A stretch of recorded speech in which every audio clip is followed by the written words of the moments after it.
finishing the chapter, we're going to get into Japan. But first, we want to talk about a little comparison between China and the Ottoman Empire. What they're saying is they're semi-colonies.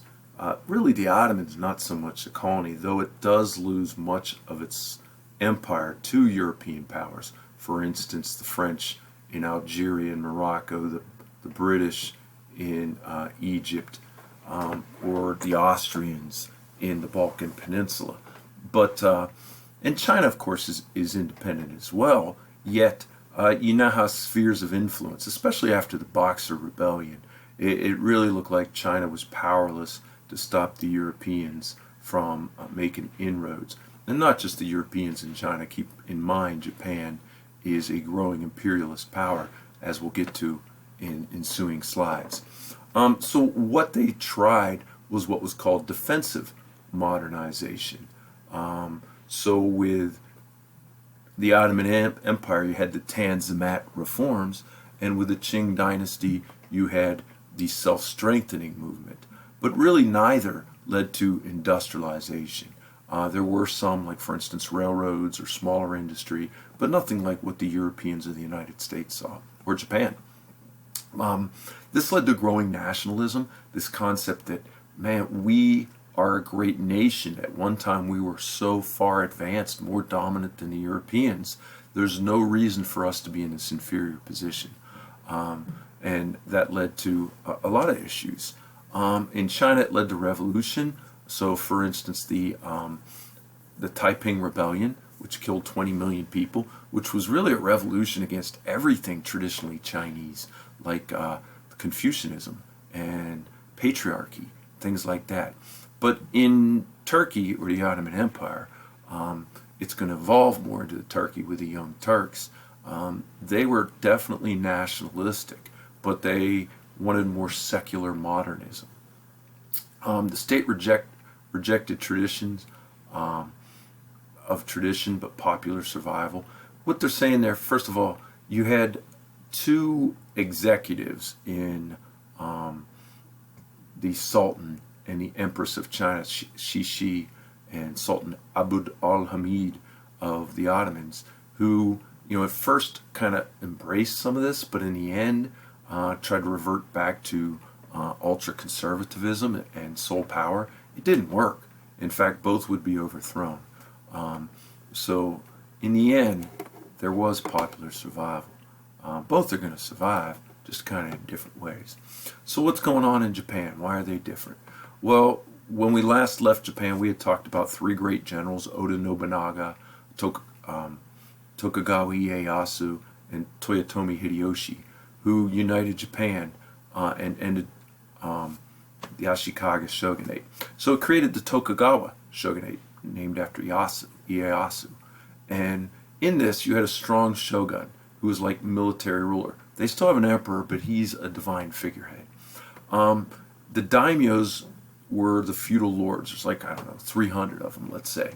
Under the Tokugawa shogunate, the shogun controlled the daimyos by requiring them to live in Edo, the capital, every other year. And the year they didn't live there, they had to leave their family as kind of hostages. Each daimyo had samurai. They were a privileged class. They didn't really have to work. They were warriors, and they got paid stipends by the Tokugawa shogunate. And this brought about 250 years of peace, where the Tokugawa shoguns really fostered the internal economy. Japan was very urban, large cities, a lot of commerce. Like I said, much of the wealth was plowed back into like local manufacturing and things like that. And compared to a lot of other countries, the elite were literate. The problem was the samurai didn't have a lot of wealth. They were dependent on the daimyos, whereas new growing class were merchants who had wealth. Many samurai would leave the samurai class voluntarily to make money manufacturing sake or soy sauce or whatever it was. So there wasn't a lot of opportunities to make money when you were a samurai. And then you had increasing social instability. One of the biggest ones is many of the peasants who, the lower class, that really the upper classes relied upon, were moving to the cities, which they weren't supposed to do. They were supposed to stay and farm. And they were kind of putting on samurai airs, acting like samurai, even though they weren't true samurai. In fact, when a samurai passed the peasant was supposed to lower himself into the dirt until the samurai passed. So imagine their disgust as these peasants acted like they were their equal. So there was a lot of issues going on in the Tokugawa shogunate. American intrusion kind of got the ball rolling. It began with, let's go back just a little bit.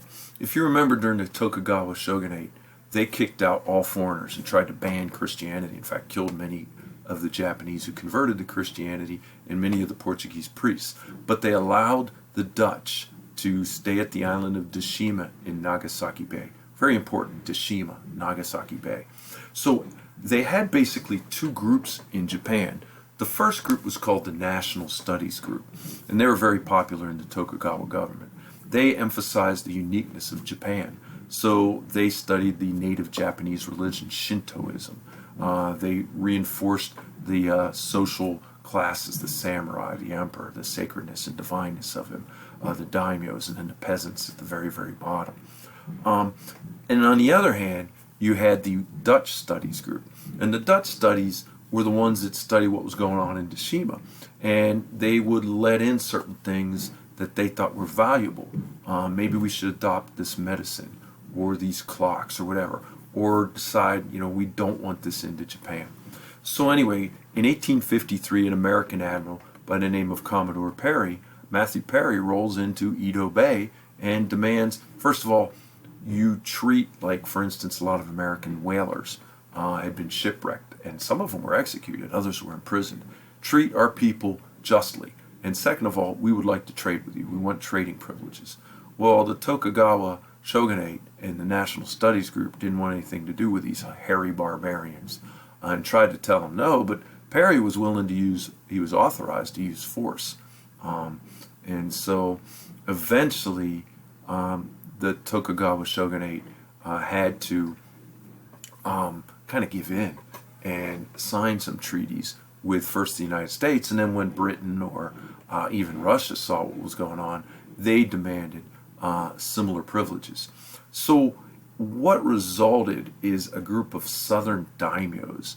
Then the southerners in the southern islands and the southern part of Honshu, those daimyos had more connection to the West. In fact, many of them in the prior time when the Portuguese were there, they had converted to Christianity, although they were no longer allowed to be Christian. They were more open to changes, and they realized that we've got to change, kind of defensively.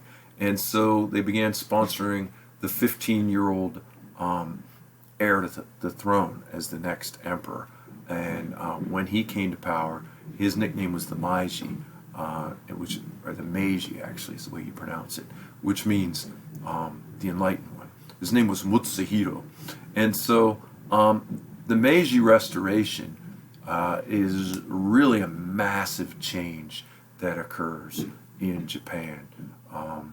Now, it was resisted. Many samurai, especially in the northern and western parts, did try to mount a rebellion, but the Meiji supporters, and they were armed with like surplus American Civil War weapons and even trained by many Civil War officers.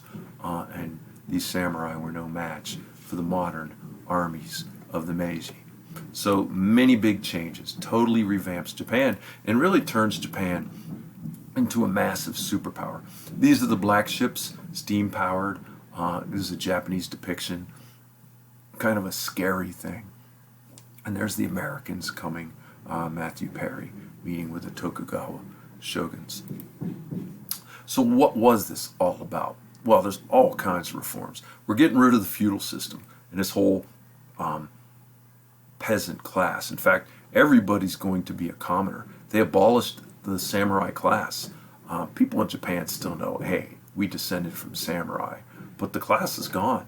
And the privileges, in fact, the stipends, many of the samurai were impoverished.